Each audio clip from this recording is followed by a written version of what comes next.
So, Sabrina, talk to me about why you've decided now, after all of this time, to go public. I don't think I could live with myself for the rest of my life knowing exactly what happened, and in particular knowing that the US rendered an individual, Abu Omar, when they had no prosecutable evidence against him. And worse, after the rendition, it turned out there was a big misunderstanding between Cairo and Rome, because the Egyptians maintained that the only reason they issued an arrest warrant for him was at the behest of the Americans. As for the timing, as a federal employee, I decided that I would follow every possible option to report this wrongdoing that I could, till there was nothing left no other options available to me. So I went through the entire CIA internal options, from the Ombudsman to the Inspector General, and then for several years to the Congress of the United States, both intelligence committees, the Senate and the House. What I found in all this time was that there really is no process in place to investigate wrongdoing, but there is an incredibly effective process in place to facilitate a cover-up. Well, Rome had to get an arrest warrant for Abu Omar to send him to Egypt. The Egyptians had to accept him. The Egyptians did so at the behest of Castelli in Rome. They That never would be asked the the station chief, correct? And then that was done, and I guess Langley approved this whole exchange that went on, and then Abu Omar got rendered to Egypt. After the rendition, Egypt came back and said, "Where's the information to prosecute him?" And the CIA station chief Castelli said, "I thought you had the information." And Rome said, and Cairo said, "No, we don't. We issued this arrest warrant on your behalf. We don't. So where is the information?"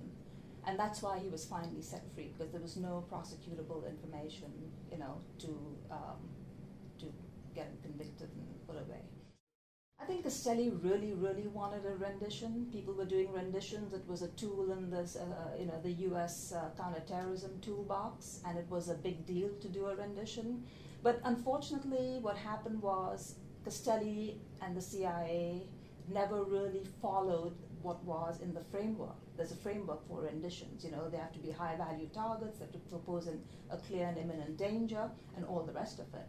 So Castelli kept trying to make a case for this, and the only case he kept trying to make was information provided by DIGOS, the Italian police, to Bob Lady, who was the base chief in Milan at the time. Did Abu Omar pose an imminent and dangerous threat to American lives? If he was dangerous and posed an imminent and clear danger, the DIGOS, the Italian police, would have picked him up right away. He was under investigation for 2 years, and pretty aggressive investigation on the part of DIGOS, and they found that his activities did not meet a threshold in Italy with which to prosecute him. In the meanwhile, he disappears. Now again, if he was such a dangerous terrorist, as soon as he disappeared, there should have been an arrest warrant out for him, and there wasn't.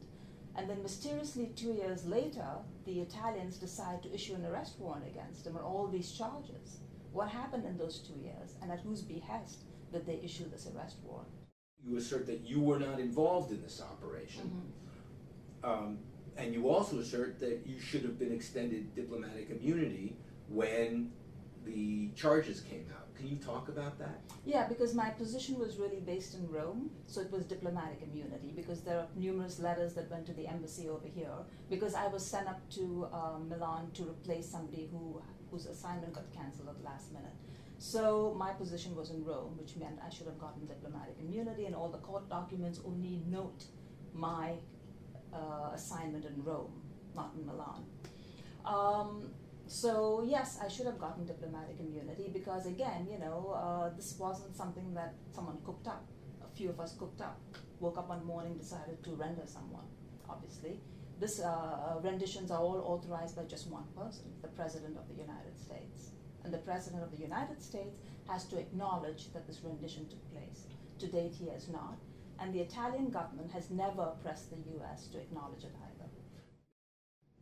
Are you concerned about what could happen to you as a result of talking to me?